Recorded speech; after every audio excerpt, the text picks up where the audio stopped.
Hello, beautiful people. Today we are doing a short and sweet tutorial going over how I watercolor some of my favorite subjects, koi.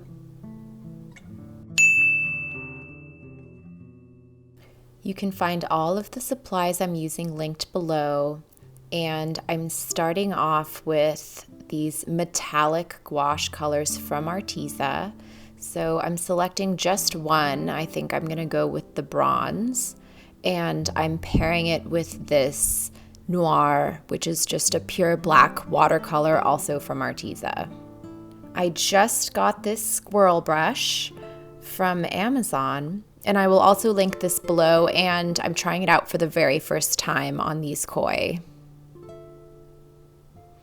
And then finally, I'm doing this in the Arteza watercolor sketchbook.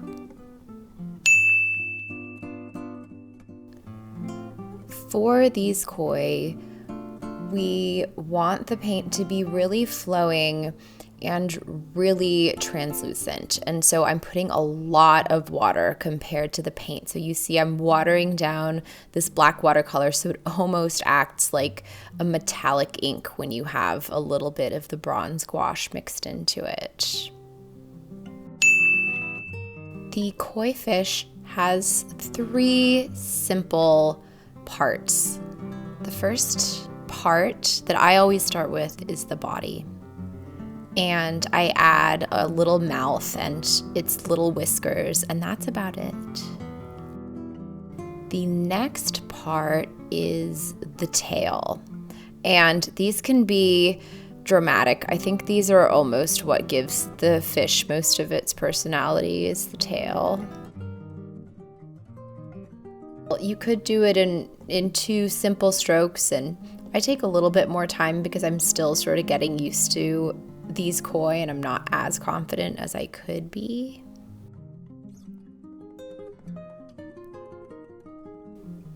The third part is the fins on the side. And those are just 2 very simple strokes, a little smaller than the tail. And it is as simple as that. The way that I make these koi interesting is by using this very simple form to contain a lot of variation. So I'll go in with the bronze and I'll dab to get these little points of interest within the black.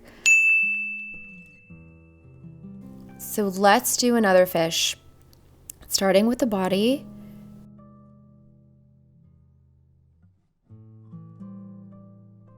Going on to the tail, a little bit more confident with the tail this time. And left the body very transparent. Then I go in with a more saturated black, and I just really carefully paint it onto a few select parts of the koi.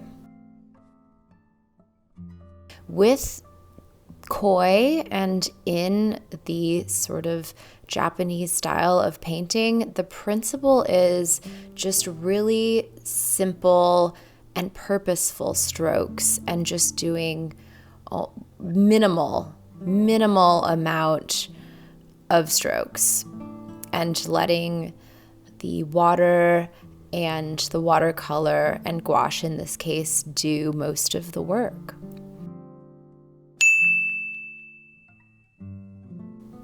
So then we're just going to do a third. Another beautiful element of koi painting is the placement of the koi sort of next to and in and around each other. So the koi flow themselves, the brush strokes flow, and then the composition flows. And that is what makes these paintings so beautiful.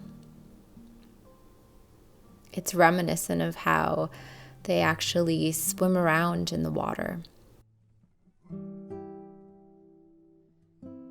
And I think this third koi is my favorite.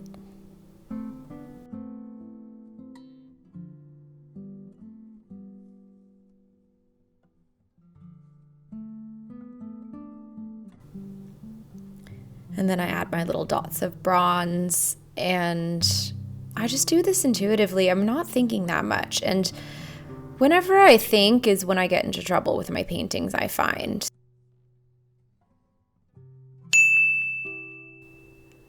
And before I painted these tutorial koi, I did a practice page.